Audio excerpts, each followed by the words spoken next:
اچھا جناب، میری سرکار، اب بتاؤ کھانے میں کیا پسند کرو گی؟ میری جان، تمہارا دل۔ اوہ میری جان، ایک دل تو پہلے سے آپ کے پاس ہے، کاش میرے سینے میں دو دل ہوتے، دوسرا دل آپ کو فرائی کر کے دے دیتا جان۔ تم نا سمیر، بات کو بہت لمبا کر دیتے ہو، اب کوئی اچھی سی چیز منگواؤ، سمجھے؟ ٹھیک ہے جان۔ کرن اور سمیر کھانے سے فارغ ہو کر کمرے میں چلے گئے۔ کسی کا کوئی ڈر نہیں تھا اور کوئی روکنے والا بھی نہیں تھا۔ سمیر کی تو پہلے سے یہی سوچ تھی۔ اس معصوم پھول کو سمیر نے آخرکار مسل ہی ڈالا، اپنی ہوس کا نشانہ بنا ڈالا۔ انسان کتنا گر جاتا ہے اپنی نفس کی خاطر۔ اے انسان، تجھے خدا یاد نہیں رہتا؟ اے انسان، تجھے انسان دیکھے یا نہ دیکھے پر خدا دیکھ رہا ہے۔ کرن رات سمیر کے ساتھ گزارنے کے بعد صبح اپنے گھر چلی گئی، جہاں اس کی بہن نور بہت پریشان تھی۔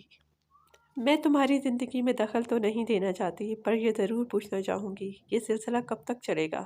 تم کو پتہ ہے ماں بہت بیمار رہتی ہے، اور خدا نہ کرے تم کو کچھ ہو گیا تو کیا بنے گا؟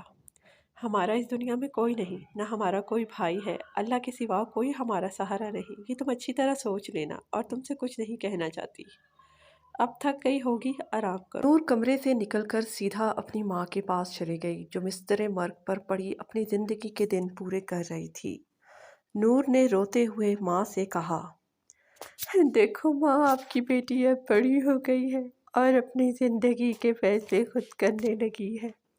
اے کاش تم کرن کو سمجھاتی، آج ہمیں آپ کی بہت ضرورت ہے۔ میں اپنے درد کہاں جا کر بیان کروں، بتاؤ کون سنے گا تیرے سوا؟ اماں اب تو کچھ بولو۔ ایسا لگ رہا تھا نور دیواروں سے باتیں کر رہی ہے، کیوں نہ کہ ان کی ماں بولنے سے قاصر تھی، وہ بیماری کی وجہ سے بول نہیں سکتی تھی۔ 3-4 دنوں سے کرن کا رابطہ سمیر سے نہیں ہو رہا تھا۔ کرن گھر میں اب پریشان رہتی تھی، کیوں نہ کہ سمیر کا نمبر مسلسل بند جا رہا تھا۔ کیسے آن ہوتا، کیوں نہ کہ ایسے انسانوں کے نمبر ایسا ہونے کے بعد بند ہو جاتے ہیں۔ یہ صرف شکاری ہوتے ہیں جو شکار کر کے غائب ہو جاتے ہیں۔ ایسے ہی دن رات گزرتے گئے، بات مہینوں تک جا پہنچی۔ کرن اس پریشانی کی وجہ سے کافی بیمار ہو گئی۔ السلام علیکم خالہ۔ وعلیکم السلام بیٹا، کیسی ہو؟ میں ٹھیک ہوں، آپ سناؤ کیسے آنا ہوا؟ بیٹا یہ بات تو بڑوں سے کہنے والی ہوتی ہے، پر تمہاری والدہ کی حالت ایسی نہیں تو تم ہی سے کہہ دیتی ہوں۔ جی ہاں خالہ، بتائیں۔ بیٹا بات یہ ہے کہ ایک بہت اچھا رشتہ ہے، چھوٹی سی فیملی ہے، لڑکا فیکٹری میں مینیجر ہے، اچھی تنخواہ لیتا ہے، تو میری نظر میں تم تھی، تم مجھے سوچ سمجھ کر جواب دے دینا تاکہ میں لڑکی والوں کو تمہارے گھر لے آؤں۔ جی خالہ، میں آپ کو کچھ دنوں میں بتاؤں گی۔ ٹھیک ہے بیٹا، خوش رہو، میں چلتی ہوں۔ نور کی یہ خواہش تھی کہ پہلے کرن کی شادی ہو جائے، پر کرن یہ ماننے کو تیار ہی نہیں تھی۔ کرن ہر بار نور سے یہی کہتی، میں نے نہیں کرنی شادی، مجھے نفرت ہے مرد ذات سے، میں آپ کے آگے ہاتھ جوڑتی ہوں، پلیز شادی کے ٹاپک پر کوئی بات نہ کریں۔ وہ کرن کی یہ باتیں سن کر خاموش ہو جاتی، پر اندر سے بہت روتی، اور دن بہت تیزی کے ساتھ گزر گئے۔ آخرکار کرن کی ڈیلیوری کا دن بھی قریب آ گیا۔ کرن کی صحت دن بدن بگڑتی جا رہی تھی۔ نور کرن کے لیے فکر مند تھی۔ ایک دن کرن کی طبیعت بہت خراب ہو گئی اور کرن کو جلدی سے ہسپتال لے گئے۔ جب ڈاکٹروں نے کرن کا چیک اپ کیا تو نور سے کہا، بچہ اندر سے مر گیا ہے، اس لیے اس کو جلد ہی آپریٹ کرنا ہوگا۔ وقت بہت کم ہے اور ہم یقین سے نہیں کہہ سکتے کہ مریضہ بچ سکتی ہے یا نہیں۔